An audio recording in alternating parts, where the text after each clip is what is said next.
রয়েছে আমার সঙ্গে, সরাসরি অর্পণের কাছে যাব। অর্পণ, যে ছবিগুলো আমরা দেখছি, যেভাবে বাজি বানানো আমরা দেখছি, এত কিছুর পরেও কি হুঁশ ফিরেছে? এই যে বাজি বানানো হচ্ছে, এগুলো কি বৈধ আদৌ? কোনোভাবেই বৈধ নয়। বাড়ির মধ্যে কোনো রকম বাজি বানানো কোনো আইনের মধ্যেই পড়ে না।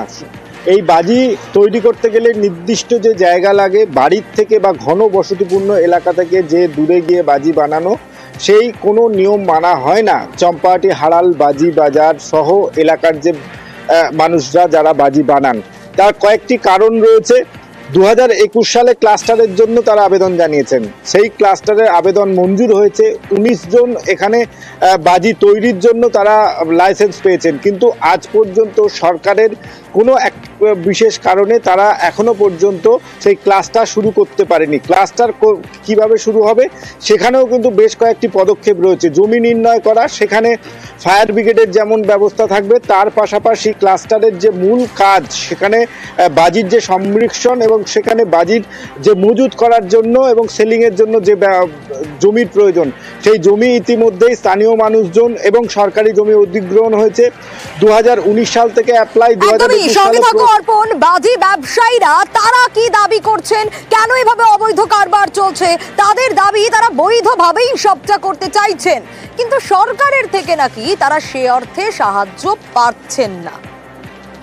আমাদের সেলিং হাব চম্পাহাটির বুকে সেলিং হাব ওয়েস্ট বেঙ্গল করেছে, আমাদের ক্লাস্টার পাসও দিয়েছে। 50টা দোকানও সেখানে হয়ে গেছে। ম্যানুফ্যাকচারিং জন্য, গোডাউন ম্যাগাজিনের জন্য সেই জায়গাও আমরা কিনে দিয়েছি। আমরা সরকারের হাত ধরে এগিয়ে যেতে চেয়েছি, কিন্তু সরকারের কিছু লোক আছে সেই জিনিসগুলো করছে না। তারা অবৈধর দিকে চেপে অবৈধর ব্যবসাটা বেশি করে চালাচ্ছে। আমরা এখন চাচ্ছি যে ক্লাস্টারটা যত দ্রুত বেগিতে আগিয়ে যাবে, আমাদের ব্যবসাটা সুন্দর পরিকাঠামো হবে। কোথায় কেউ অবৈধ ব্যবসা করে ঘরের ভেতর মাল করে কোন রাজ্যে কে মরছে, কোন জেলায় কে মরছে, আমরা সে দায়িত্ব নিতে যাবো কেন? আবারও অর্পণের কাছে যাব। অর্পণ, তাদের কথা তো শুনলাম, কিন্তু এই যে এইভাবে তারা কারবার চালাচ্ছে, এটা তো কখনোই করা যায় না। তারা যখন শুরু করেছিল তখন থেকেই তো তারা জানতো যে এটা অবৈধ, এটা করা যায় না।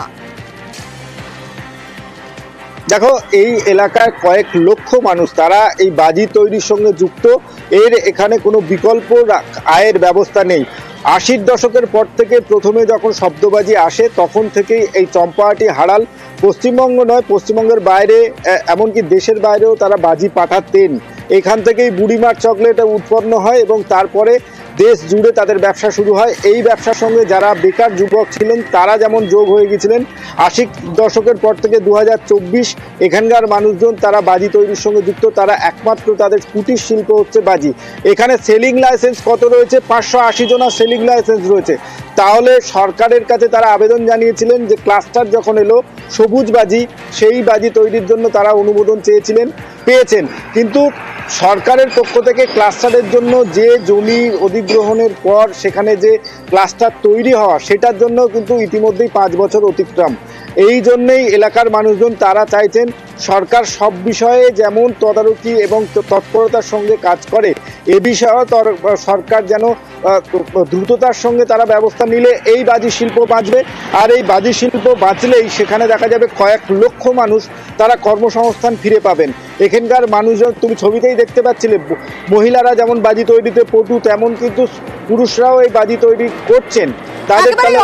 অবশ্যই আমরা সাধারণ মানুষের পাশে থাকি এবং সে কারণেই এই খবর আমরা তুলে ধরলাম। বেশ, বাজি কারখানা সমিতির তরফ থেকে কি বলা হচ্ছে দেখুন।